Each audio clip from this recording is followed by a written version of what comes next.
बघेल साहब, राष्ट्रीय सचिव हैं कांग्रेस के आप, और हरियाणा की भी जिम्मेदारी आपके ऊपर है। लेकिन हरियाणा की जो हार है, हरियाणा की जो शिकस्त है, कांग्रेस उसे पचा नहीं पा रही और विपक्ष लगातार हमलावर है। तो क्या तैयारियां हरियाणा को लेकर चल रही है आपकी अभी?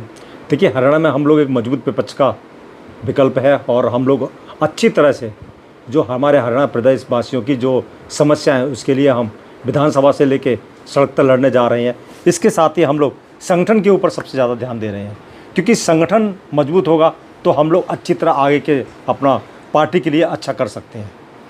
संगठन तो उस समय भी मजबूत था और हरियाणा के अंदर जाट वोट जो है वो निर्णायक भूमिका में माना जा रहा था और जाटों के हाथ में ही सत्ता थी। आप ही की पार्टी ने उनको सौंप रखी थी। तो क्या मानते हैं आप, क्या कमजोर थी उस समय आपकी? नहीं, बात ये नहीं है। बात ये है कि हमारा संगठन जो पिछले सालों से कुछ सालों से नहीं बना हुआ था, हम लोग उस संगठन सृजन की प्रक्रिया हमारी प्रारंभ हो चुकी है और पिछले 10 तारीख से लगातार हमारे 22 जिले में जो भी हमारे पर्यवेक्षक गए हुए हैं ऑल इंडिया कांग्रेस कमेटी की तरफ से, वो लगातार क्षेत्र में बने हुए हैं, चाहे वो विधानसभा लेवल पर हो, चाहे वो ब्लॉक लेवल पर हो, और वो पूरी सिविल सोसाइटीज़ में जो भी हमारे सामाजिक संगठन है, जो भी और संगठन है, हमारे पार्टी के जो लोग हैं, चाहे वो NSY, सेवा दल, यूथ कांग्रेस, महिला कांग्रेस और जो मेन कांग्रेस के जो ब्लॉक लेवल के, डिस्ट्रिक्ट लेवल के, उन सभी से वो लगातार मिल रहे हैं। वो हज़ारों लोगों से प्रत्येक ज़िले में मिले हैं। उसके बाद जो हमारा छन के आएगा, संक्षेप में छन के आएगा, हम उसके हिसाब से वहाँ का जिला अध्यक्ष और उसकी कमेटी बना के प्रक्रिया प्रारंभ करेंगे। चलिए, आपका संगठन वहाँ पर बढ़ रहा है और नवीनीकरण हो रहा है, लेकिन एक बात आपके नेता भी हमेशा से कहते रहे हैं और कांग्रेस के साथ साथ वहाँ के जो विपक्ष के नेता, हरियाणा के विपक्ष के नेता भी ये बात कहते हैं कि कांग्रेस को 2 लड़ाई लड़नी पड़ रही है। एक तो विपक्ष से लड़ाई लड़नी पड़ रही है, दूसरा अपने ही पार्टी के कुछ ऐसे लोग हैं जो भीतर घाती अंदर खाने उस पर नुकसान पहुंचाने का काम करते हैं कांग्रेस को। तो क्या इस बार उनकी भी सफाई होगी? देखिए, ऐसा कुछ नहीं है। हम लोग एक पार्टी प्लेटफॉर्म पर हम लोग सब एक है, ये कुछ चीज़ें ऐसी नहीं है, लेकिन हम लोग संगठन को मजबूत करने पर संगठन की प्रायोरिटी दे रहे हैं कि जो भी हमारा साथी जो ज़मीन पर, जो बूथ लेवल पर अच्छा काम कर रहा है, वो आगे उठकर आए और आगे उठ के आने के बाद उसको सही तरह से पूरा उसकी समीक्षा की जाए कि उसका काम कैसा चल रहा है और काम की बदौलत उसको कैसे आगे बढ़ाया जाएगा। इस पर हम लोग पूरा ध्यान दे रहे हैं। लेकिन मेरा सवाल ये है सर कि जिस तरीके से भीतरघाती हमले पहले भी हो रहे थे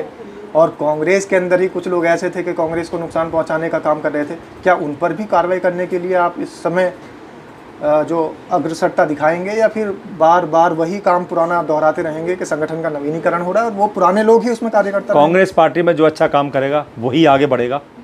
उसका एक आकलन होगा, किस तरीके से काम किया जा रहा है, किस तरीके से वो बूथ लेवल पर काम कर रहा है, किस तरह से वो जनता के बीच जा रहा है, उसका हम लोग आकलन करेंगे। भीतरघात की ऐसी अब कोई बात नहीं है, सभी नेता हमारे एक प्लेटफॉर्म पर हैं। ठीक है, चलिए, आप गुटबाजी के जो सवाल का जवाब दे रहे हैं, गुटबाजी से बच रहे हैं, लेकिन मेरा मानना तो ये है कि अगर वहाँ पर गुटबाजी ना होती तो शायद परिणाम कुछ और होते। देखिए, ऐसी कोई बात नहीं है। भाजपा ने भी जो चुनाव लड़ा, भाजपा ने पूरा अपनी इलेक्शन कमीशन की इंजीनियरिंग के द्वारा, उसकी मशीनों के द्वारा, अपने प्रशासन के द्वारा उसने बहुत जांच की। यहाँ तक कि जो वोटिंग हो रही थी जिस दिन, हमारी 14 सीटें 32 वोट से लेकर 1420 वोट के बीच में हारी। हम लोग उसकी सुप्रीम कोर्ट में हमने रिट पिटिशन कर रखी है। तो इसमें जो हमने देखा कि आप उसकी फुटेज दीजिए, अभी तक उन्होंने फुटेज भी नहीं दी और उन्होंने जो भी किया, जो ज़बरदस्ती किया, सामने लोग पैसे बांट रहे थे, विपक्ष के लोग, भाजपा के लोग, और उसकी कंप्लेंट करने के बाद भी उन्होंने नहीं रोका और उल्टे हमारे उम्मीदवार को धमका रहे थे वो वहाँ के प्रशासन। तो ये सब जो उन्होंने भितरघात नहीं हुआ, बल्कि भाजपा का भितरघात था इलेक्शन कमीशन के बीच में, और इलेक्शन कमीशन को उन्होंने वो सेट करके और कांग्रेस को हराने का काम किया। चलिए, वो तो पुरानी बात रही, लेकिन अभी आप कह रहे हैं कि संगठन वहाँ नए तरीके से बन रहा है। तो आपके नेता तो कहते हैं कि सब समाज को साथ लेंगे, सबकी हिस्सेदारी होगी, जिसकी जितनी भागीदारी होगी। तो इस समय संगठन के आपके निर्माण में क्या दलित लोगों को, अनुसूचित जाति के लोगों को, जनजाति के लोगों को, पिछड़ों को भी लिया गया है? बिल्कुल सही बोला आपने। और हम लोग इस बार जो संगठन बनाने जा रहे हैं, सोशल इंजीनियरिंग के आधार पर हम लोग करेंगे कि जितने हमारे और भी समाज के लोग हैं, एक समाज का आधिपत्य ना हो, सभी समाजों का बराबर उसमें प्रतिनिधित्व होना चाहिए।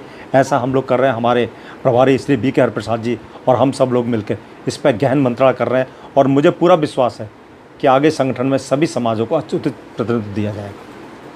सभी समाजों को साथ लेने की आप बात कर रहे हैं, तो क्या उसमें जैसे जिस तरीके से वहाँ पर बहुजन समाज है, बहुजन समाज को भी कोई बड़ी जिम्मेदारी दी जाएगी हरियाणा? बिल्कुल बिल्कुल, जो जिसकी जिम्मेदारी होगी आकलन के हिसाब से हम लोग सभी समाजों के हिसाब से उसका आकलन करके और उनकी जिम्मेदारी देंगे।